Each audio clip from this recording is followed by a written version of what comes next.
start doing the thing, right? YouTube and all.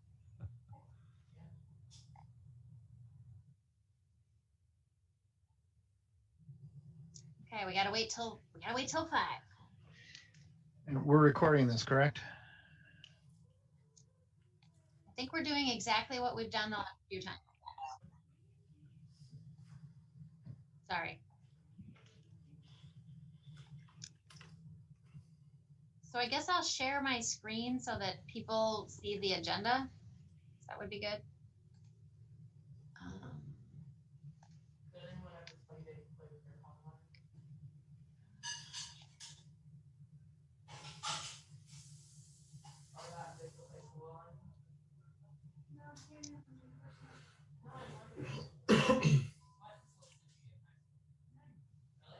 Okay, well, it's 5, so I think we can probably start rolling, Andy. Okay, so you're good. You're good to go. Everything. Okay. Yes. As it is now 5 o'clock, I call to order the Town of Normal Planning Commission regular meeting for September 10th, 2020. The governor has issued a disaster declaration related to the public health concerns caused by the statewide COVID-19 pandemic. As the chair of the Planning Commission, I've determined that an in-person meeting is not practical or prudent because of the risk of exposure to the COVID-19 virus stemming from an indoor gathering, and that the remote meeting is in the best interest of the health, safety, and welfare of the commission, the staff, and the general public. Mercy, please take roll. Okay. Mr. Shields. Here. Ms. Wittergren. Mr. Broad. Here. Mr. Bozer. Here. Mr. Matika. Here. Mr. Zimmerman. Here. All right, the next item on the agenda are the minutes, the approval of the minutes for the August 6th, 2020 regular meeting.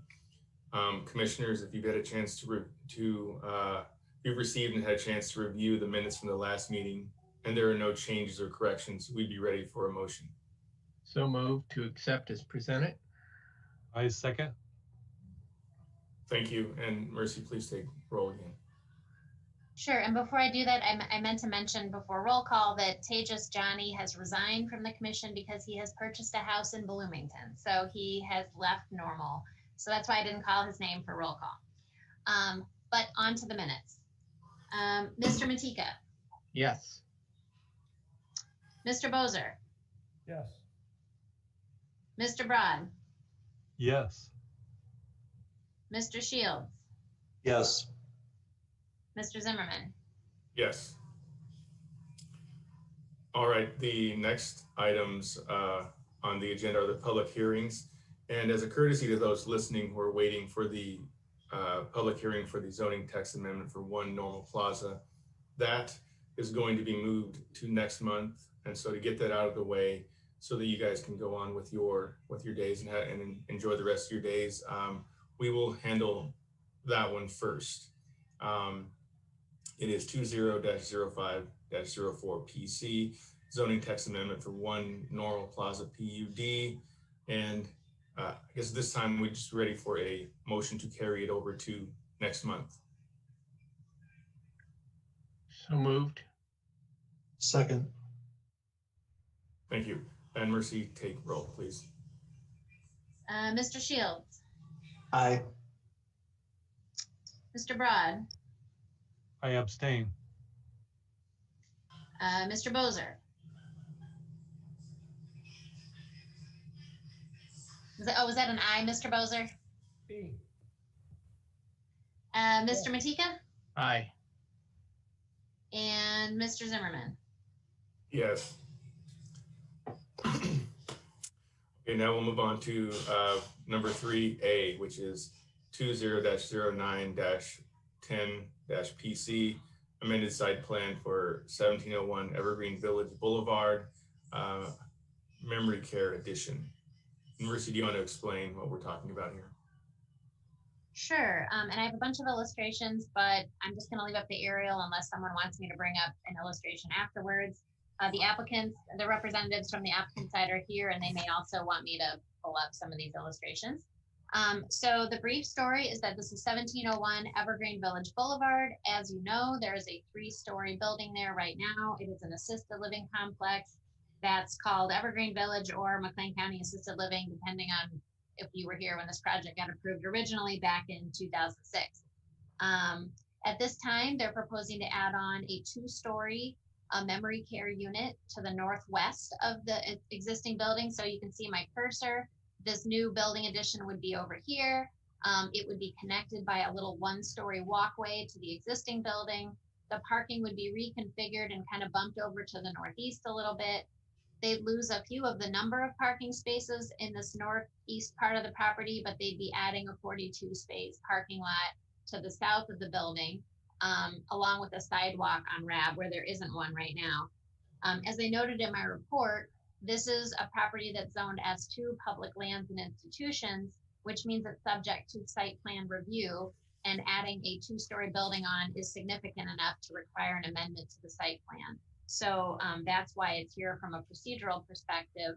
The height of the new building is restricted by the adjacent R2 homes. And so although S2 property doesn't have a building height restriction, generally speaking, there is what's called a transitional building height restriction when it's adjacent to something like residential. So in this case, the height limit is 2 stories or 35 feet.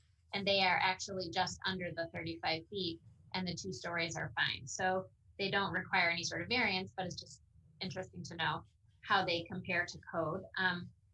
The parking situation is similar to the first time this came through, and not many of you were part of this project back then, but as I note in my report, the code requires quite a bit of parking for this sort of facility, 1 space per 250 square feet of building, which means they were supposed to have 293 spaces for the first building, and they only provided 59. That variance was granted, and we have subsequently found that there has been no problem with this.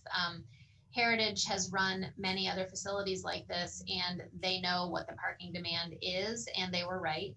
So they're asking for another parking variance for this addition. They should, by code, add another 141 spaces, and they'll be adding 31. So that is listed as the only variance with this project. As far as the rest of the build out goes, they'll be meeting code when it comes to landscaping. They'll be screening the new parking areas. They'll be enhancing the existing landscaped berm along the north side, which will help shield the neighbors from just, the institutional use. The berm is already there and it looks great. They're just going to be adding to it. For lighting, the existing lighting will remain on the parking lot on the east side, and all of the new lighting that's being added near the homes in particular will have house side shields, and they'll meet code for light levels. So that's all code compliant. They'll be adding 1 additional monument sign. It will meet code for height and size, although they don't have a design yet, but it's a very modest sign. And then the access points don't really change from a traffic perspective. In our analysis, you'll see that we are strongly in support of this project. It's the kind of service our community needs. The building itself is very attractive, as you would have seen in the illustrations. The parking variance, we're confident that that will not be a problem given their experience on all their other sites and on this site. It's all the additional landscaping will help buffer it. And we think, all the utilities are there. So this is the kind of thing our comprehensive plan supports. It's development on an infill site. So all the services that they need are already in place. So we're happy to support this, and the applicant representatives are here. And if they would like, if you all want to, whatever you want to do, but they're on the line as well. Okay, thank you. So one question I have, Mercy, is it's going to be just south. It's sort of that sidewalk in the north there. So just south, sort of the northwest corner, but south of the sidewalk. Pretty much. They're going to have to bump the sidewalk out a little bit, like a couple feet over here where the new parking gets added, just because of the geometry of this parking area, So the sidewalk will still go through, which is really nice because apparently the kids from the little Jewels across the street on the east side actually use that sidewalk to get to the trail at the school. So like you can see right here, they can access that trail, which is a really nice amenity.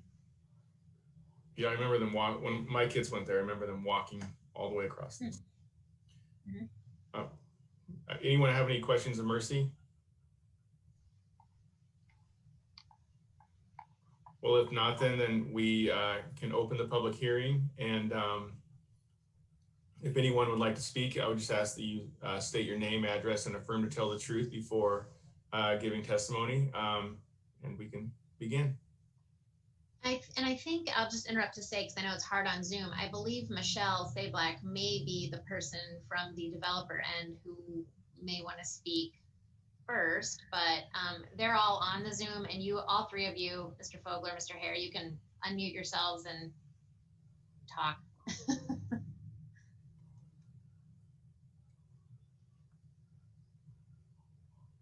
I don't think I have to unmute you. I'm hoping you can do it yourself. Perfect. Okay. Michelle Sablack with Warren Jarbeck Wiltsey Architects. Address is 401 West Superior Street, Chicago, Suite 400, Chicago, Illinois. And I affirm to tell the truth. Thank you. So Mercy, I don't know, I mean, I assume everybody in the meeting has the packet of materials. I don't know if you want to pull it up. You covered the high points. I think, you know, in general, a few just kind of design related things that I would point out is our goal is really for this to be cohesive with both the existing 3-story building that's there, and also really kind of provide a step down to the independent villas to the north, and also be cohesive and kind of a good both aesthetic and operational neighbor to the villas to the north. So, you know, keeping things in mind like rerouting that sidewalk to make sure that that still has access for the learning center, and if the villas to the north use it as all at all as well, still providing that access. We've taken care and consideration in the development of the elevations of the building to make sure that the interest, especially from the north, but really from all sides from the school as well, is varied and provides visual interest for all sides, given really all 3 sides or all 4 sides of this building will be exposed.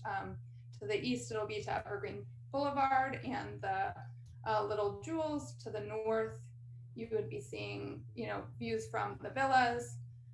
To the west from the school, and then to the south really for the residents of the existing facility there. So we really don't look at any side of this building as a back. On the east side, there is a small 1-story portion. So again, this is kind of our approach to really stepping the building down from this larger 3-story facility to a smaller footprint, 2 stories, and then step down to the 1-story to really create kind of a home-like approach for what will be a proposed 40-unit memory care. We're also proposing a mix of brick and fiber cement siding materials that would, again, are intended to complement the existing building. You know, in no way would we want it to compete. We want this really to read as a cohesive building, and it will be operated as such as well. As Mercy mentioned, we're planning to reuse the existing driveways. So the goal is really to not have a significant impact on your traffic flow. It's just reconfiguring the parking lots to the northeast and then adding the parking lot to the south as well. One note about the parking variance, I did just want to point out that not only does it sound like the existing parking ratios have been working for the existing facility, but as of right now, there are the 59 spaces for 99 units in the existing supportive living facility, which comes out to a ratio of 0.59 spaces per unit. With the additional proposed parking, we will be increasing that total to 0.64 spaces per unit. So we are increasing that ratio a little bit to address if there were any concerns, but we are asking for the variance there as well. Landscaping, as Mercy pointed out, you know, taking care to screen parking areas. The berm is already doing that to the north to the villas, but we are planning to enhance that berm a little bit, especially where the sidewalk is going to need to jog. And then also really focusing on some nice plantings along the north as well, so that beyond the berm, you know, if the folks from the villas, say in the winter and things like that, they'll kind of have 2 layers of landscaping plan there. We do have foundation plantings and some trees. Another element just for reference is we do have an enclosed interior courtyard. That's really a programmatic requirement for memory care, and the goal is for that to provide, when weather allows, unrestricted and safe access for the folks within the memory care, to have outdoor access all day long that's enclosed and safe for this population. So our goal is to really activate that space as kind of an outdoor room, a large outdoor room. And that's what you see kind of in the center there as well. I'm happy to answer any other questions on the landscape or engineering or design side, but I think I will leave it with that. Also, Robert Hare and Scott Fogler are here with Heritage, who is the owner and operations group, if there are any kind of operational questions as well. So thank you for your time and for having us, and we look forward to feedback. Well, and Michelle, I realized I misspoke when I described the project, because the sidewalk is having to jog a little bit north from where it is right now. So it was not correct to say that the building is completely south of the sidewalk. You can see on this illustration, it's jogging a couple feet to the north. So yeah, so we're planning to keep where it starts and where it stops on both sides the same, and then kind of jog it around and connect. So we will be reconstructing that as part of the project. But it all stays south of the existing berm. So correct. Thank you, Michelle. Anyone have any questions of Michelle or anyone else? I have a quick question. Hi, Michelle.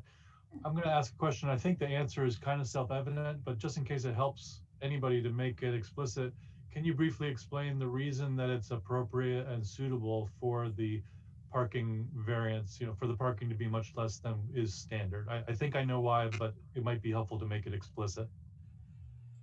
Certainly. I can expand upon that, but Bob, do you by chance want to take that one, given your experience? No problem. Currently, a lot of our residents do not drive. We found that very few have. Most of the parking is specifically for either visitors or staff members for the most part. We try to reserve the front of the building specifically for visitors, and we found that works very well.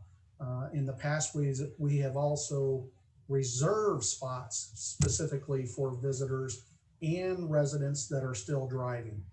With the new memory care unit, we do not expect hardly any residents to still be driving at this point. But our biggest concern was we were going to be adding up to possibly 11 more employees. So we knew we needed some more parking space and determined that the north parking lot would be the best place for them. It would be a quick way for them to get into the northwest corner of the building as well. So that was our goal, to increase the parking and make it a little bit easier for the residents as well. Any more questions of Michelle or Bob?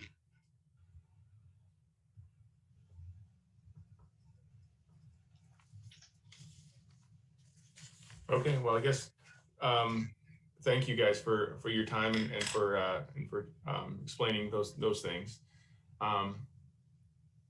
Mercy, do we want to talk to? I think there's someone else who would like to speak. There's one member of the public, and so Mary Lee, if you want to speak, you'll have to unmute yourself, and then AJ will swear you in. Okay, all right, I think I'm good. All right, Mary Lee, if you would just please state your name, your address, and affirm to tell the truth, and then we'd be ready to hear what you have to say. Yes, my name is Mary Lee Rapp, and I live at 1341 Pine Forest Drive in Normal. And I swear to tell the truth. Thank you, Mary Lee. Go ahead. I would like for Michelle to talk a little bit more about the berm. Michelle, I live directly behind the Mary Lee, berm. Yes. if you could let us know, talk to the commissioners and let us know what you would like to see, and we can go and follow up with Michelle immediately after, essentially. But go ahead and state your concerns, and we will try to get those addressed. Oh, okay. Well, I was just wondering, um, she talked about enhancements to the berm, to the existing berm.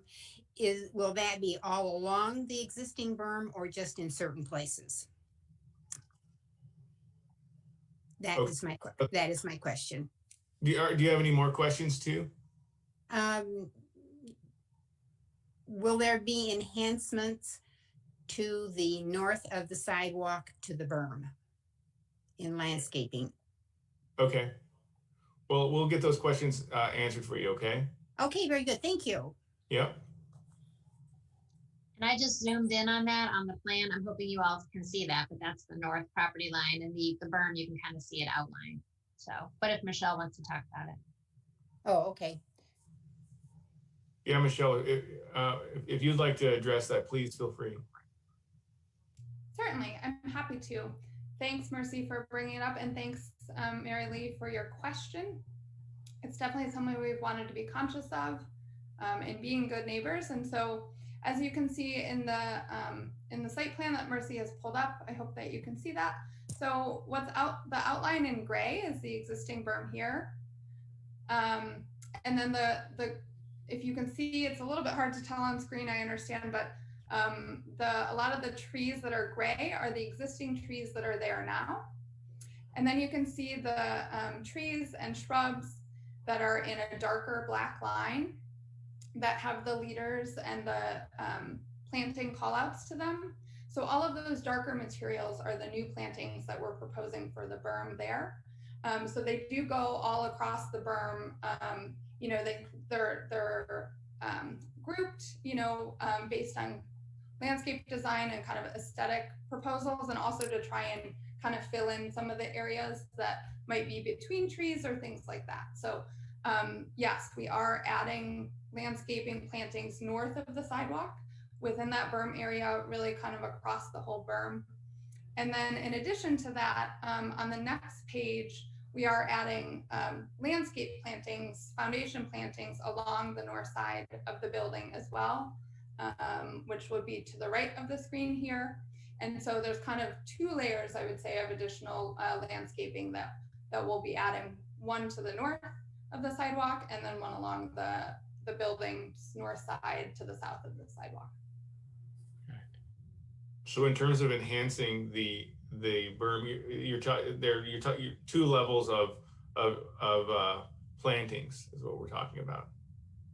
Yeah, the one north is really what the berm enhancements are, and then south of the sidewalk are really foundation plantings. So okay, the berm stops north of the sidewalk. Okay. Michelle, can you be more specific as to what kind of plantings, height when they're growing? I think that might help Mary Lee to get a sense, you know, are we looking at trees? Are we looking at shrubbery? Can you be more specific in that regard? I sure can. So for instance, if you zoom in, again, Mercy, if you cut on the north there, so the 8 SMPs along the right, so if we're on the east side, those are dwarf Korean lilacs. So those will get to about 4 to 5 feet in diameter and about 5 to 7 feet in height. So those are some bushes, lilac bushes there. There's some of those sprinkled throughout beyond as well. You can see that's the SYMP designation. The AMAB, I'm just trying to double check all of my, okay.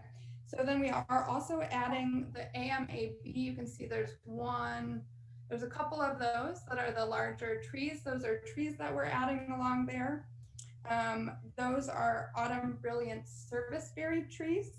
And again, the actual species is also listed here. I'm just using the common nomenclature for those. Those will be a 2.5-inch caliper tree, which means 2.5 inches in diameter. The canopy will get at a mature height anywhere from 15 to 25 feet. And the height as well will also be 15 to 25 feet. So there's some lilacs, there's some trees that we're adding. Some of the other plantings, let's see, the MARJ is those are additional trees. Those are a red jewel crabapple tree. So part of what the landscape architect is trying to do is also to try and provide kind of visual interest throughout the seasons and some variation within there. So those couple crabapple trees that we have, the red jewels, those again will be 2.5 inches in caliper to start, and their mature height is about 12 feet and about 12 feet in terms of the canopy as well.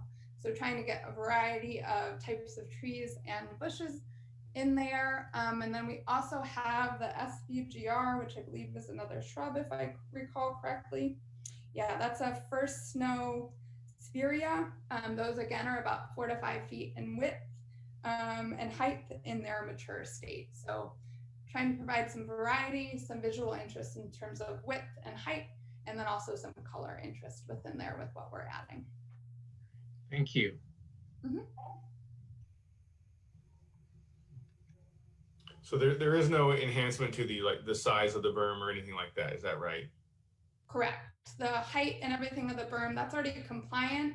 So really we're just trying to provide the landscape enhancements to it to add some more visual interest and a little more screening for those folks to the north, like Mary Lee.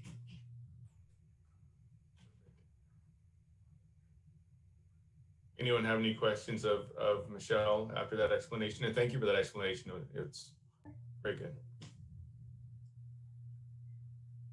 Okay.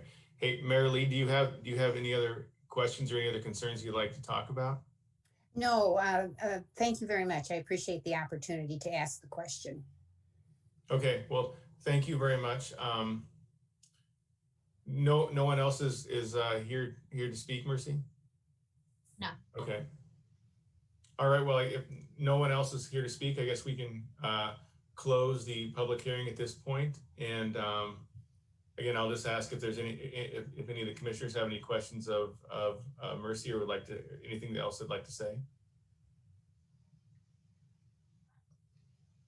And not hearing any, I guess at this point we'd be ready for a motion.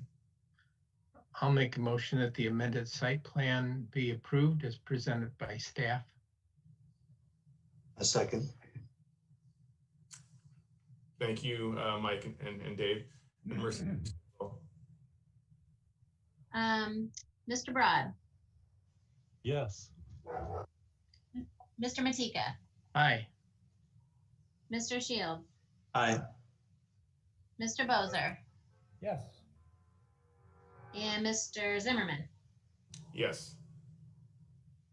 Okay, super. Awesome. And so they need to know when that's going to go to? Yes, this will be on the town council's agenda on Monday, September 21st. It's a 7 o'clock meeting. It will be held via Zoom. I'm sure the city manager would like you to be available.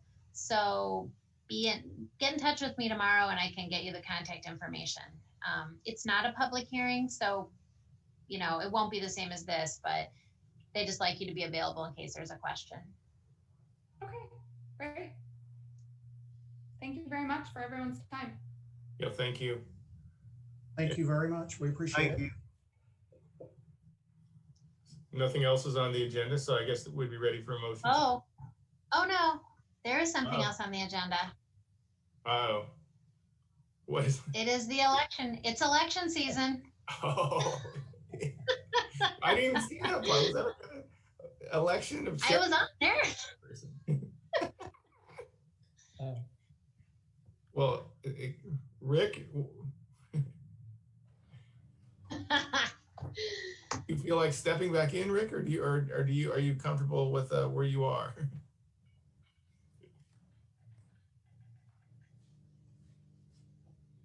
Rick's probably good with his He looks frozen. on the sidelines. Oh yeah, are you frozen, Rick? I think you are. I think that's actually a cardboard cutout of Rick right there. Yeah. Oh, he's back. he's back. He's back. He's back. Okay. Yes. Yes. So right now we have wow, Dave is the vice, so and AJ's the chair, so that's what you have to work with right now. Sounds So- good. So for Sounds good. Yes, So I mean I would- someone can just move keep I that. would make a motion that AJ Zimmerman continue as chair and David Shields as vice chair. I second that motion. Okay. Okay. You want me to call the roll? Anyone want to Yeah, make I any guess. speeches? Gonna make normal great Okay. again. Yeah, exactly. Oh, Greg, you said it. This is I'm being sorry, I couldn't help recorded. myself. Okay, I'm gonna call the roll. Okay, let's see here. Mr. Matika, Aye. Mr. Bozer. Oh, he's an I. I can tell. Mr. Broad. Yes. Okay, good. Mr. Shields Yeah, sure, why not? and Mr. Zimmerman. Sure. Excellent. Rick, you were a yes, right? Rick, you were frozen at a critical I moment. just want to thank them for their exemplary service and look forward to more. Excellent. Excellent. Okay, good. Okay. Okay, well now it looks like there's nothing else in the agenda, so. I don't think we have anything filed for October. Right. We'll give it a day, but I'll probably send out the cancellation on Monday. So, Okay. So just for clarification, Mercy, with the Normandy Village and the development there, we're just going to Right. indefinitely delay that until we can hold a public meeting. I'm not entirely sure because the council initiated it. It is up, they would have to take any formal action to change the trajectory at this point. And so it will be listed as a carried over item. So, and Brian, thank you for turning your computer back on. I suppose, I know you've been here, by the way, but maybe I misspoke. Like maybe if it's on the agenda as a carried over item, maybe we have to convene the meeting to vote on it for carrying over. I mean, we just don't know at this point. I would expect, Unless we do. at least for the next meeting, will be carried over again. Yeah. Pending So stay any- tuned. That's the Pending message any is action by stay the tuned. council, it'll be carried over. Okay. Right. So just stay tuned. We'll let you know.